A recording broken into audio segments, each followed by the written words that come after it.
Jason, you guys were up 22 and got it down to 8, and KP hit that big three to put you up 11. What did you see on that particular play? KP made a big three to kind of end that game. Our defense there for that stretch got us that 20-point lead. The small group with Bobby, so you know it's hard, you know, to beat NBA teams, and we showed, you know, everybody participated. Bobby gave us some energy there on both ends. I thought Frank was great tonight on both ends, also defensively and offensively. So we held a team under 100 points. I mean, it's not easy to do, and we found a way to win. What have you noticed out of KP in these 2 games since he's been back? Is he moving well and getting to his spots okay? Yeah, you can tell he's moving well. He's putting the ball on the floor, and he's, you know, not afraid to make a move. And so, you know, I think he's moving great. He had some great looks there early, and then he started to get in a groove.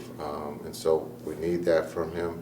But also, I think just guys are playing, finding the open guy, and we're knocking down shots. But our defense, you know, won this game for us. You thought your bench was going to be an asset back at the start of the season, and it turned out to be that way. How do you, what do you like about the way you're getting different production from different guys on different nights?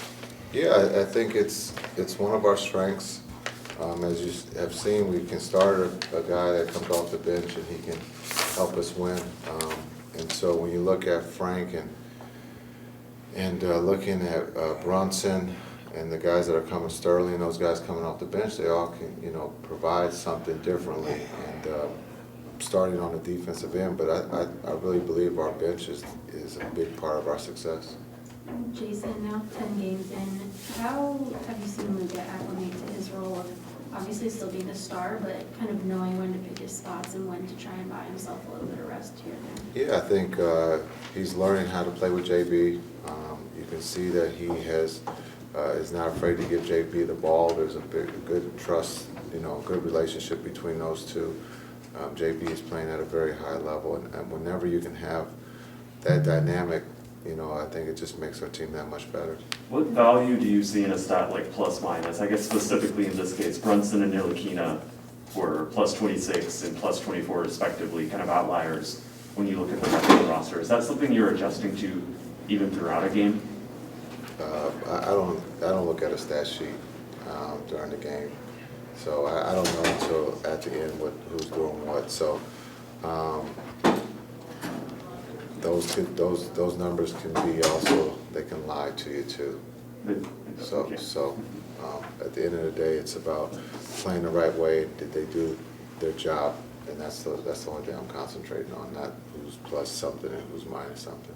Brunson obviously played really well for you when he was in the starting lineup. Do you like him better in that 6-man role, or is that more about keeping that your original starting lineup together? Yeah, I like him on our team. So no matter if he starts or comes off the bench, he's been a plus for us. He's a basketball player, and that's what makes him special. Is that he can start or come off the bench. He's about what's right for the team at the moment, being able to score or find a teammate. And then on the defensive end, being able to guard the ball. So, you know, for him or for myself, I don't think it really matters. All right, we'll cut it there because Reggie's waiting in the wings. Okay. Thanks, Reggie. Thank you. All right, who wants to start us out with Reggie? I've got a tough one for you. What's the inspiration for the green one? It's a family thing. It's a family thing. I mean, it's my own little thing that I got going. I always do something different with my hair pretty much every year. And, you know, this year I was just like, I like the green. So, I mean, it goes with some of my uniforms too, so it's pretty good.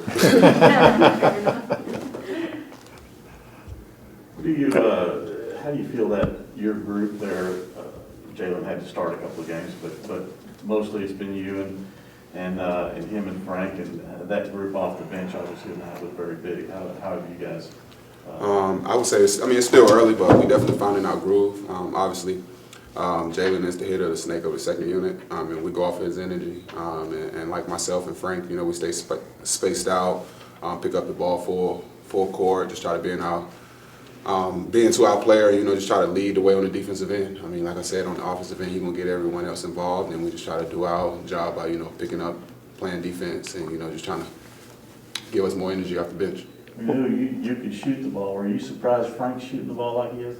No, I'm not surprised. Actually, Frank is a hard-working player.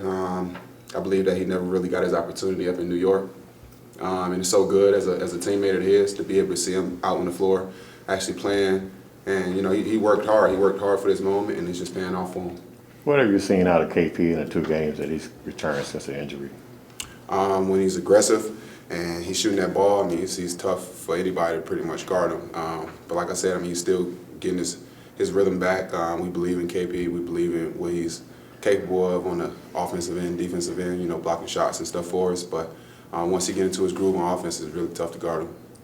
You mentioned Frank, coming here, you guys were just teammates. I'm just curious, like, what's the reaction? Because I want to say that it was probably a month after you signed that he ended up on the roster here. Did you have any sort of reaction or reach out to him? Yeah, I definitely reached out to him when, I was hearing that, his name was being thrown around about coming here. I knew what we was trying to build here on the defensive end, and I obviously thought Frank would be a great piece with how he pick up the ball full court, the way that, he just play and come to work, he approached the game the right way. And it's good to see like a young player like himself. Reminded me a little bit on how his career is actually like staggering and was a little bit slow for him from the early part. But now that he's in year 4 or 5, that he's out finally getting an opportunity and he's playing off on him. You helped recruit him too, sounds like. Yeah, for sure. All right, we're gonna do one more on Zoom and then Frank will be here. So go ahead, Kevin, and then we'll wrap up with Reggie. Thanks, Reggie. Yeah. Kevin Gray, 105 through the fan. Reggie, how would you assess this team after 10 games, 7-3? Held the team under 100 points again tonight. How would you assess this team after 10 games so far? If we can keep this record 7-3 every 10 games, it's pretty solid. So, I mean, like I said, we're a great offensive team. When everyone's clicking, I mean, it's all about like our defensive end. And once we really into the players on the defensive end and trying to get out in transition, things is going to flow a lot easier for us on the offensive end. All right, thanks, Reggie. Yeah, thank you.